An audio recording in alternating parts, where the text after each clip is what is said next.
ជំរាបសួរពុកម៉ែបងប្អូនទាំងអស់គ្នាថ្ងៃនេះថ្ងៃសេរីសួស្តីជ័យមង្គលបងប្អូនទាំងពីរបងប្អូនកាមេរ៉ាហើយនិងអូនមៀតហើយស៊ីណេមក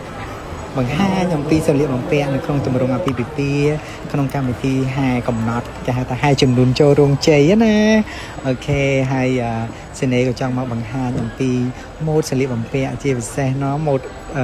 អាវកូនកន្លោះស្បៃកូនកំមុំអញ្ចឹងណានឹងដោយសារម៉ូដអាវកូនកន្លោះនេះយើងមានជ្រីកហើយនឹងលាវត្បូងរបស់យើងបែបលក្ខណៈថាមានកន្លះអាវបែបកពូប្រាសាទអីចឹងណាហើយនឹងតើតើកូនកំមុំវិញគឺស្បៃយើងស្បៃភួយរបស់យើងគឺយើងចាក់ជាមួយនឹងស្បៃ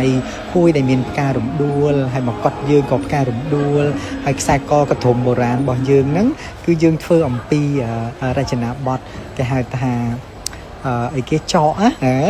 ស្ទាប់ចកអូខេហើយខ្សែក្រវ៉ាត់យើងក៏រំដួលដែរណាហើយមួយទៀតអ្វីដែលពិសេសហ្នឹងគឺជាស្បៃរបស់យើងហ្នឹងគឺយើងមានដំស្ពាន់ជាមួយនឹងក្បាច់បុរាណរបស់យើងយកមកធ្វើ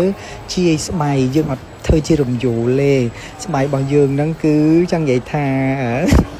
គឺយើងធ្វើជាក្បាច់បុរាណទាំងមុខទាំងក្រោយអីចឹងណាហើយ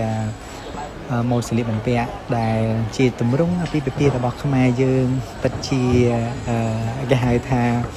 មនុស្សគ្រប់គ្នាជាពិសេសគឺស្រីចង់រុំស្បៃបុរាណនេះឃើញទេស្បៃយើងទាំងជាខាងមុខទាំងជាខាងក្រោយយើងប្រើក្បាច់បែបបុរាណហើយប្លែកអីចឹងណាអូខេជួបមួយសនេបន្តិចនេះអរគុណច្រើនពុកម៉ែបងប្អូនទាំងអស់គ្នា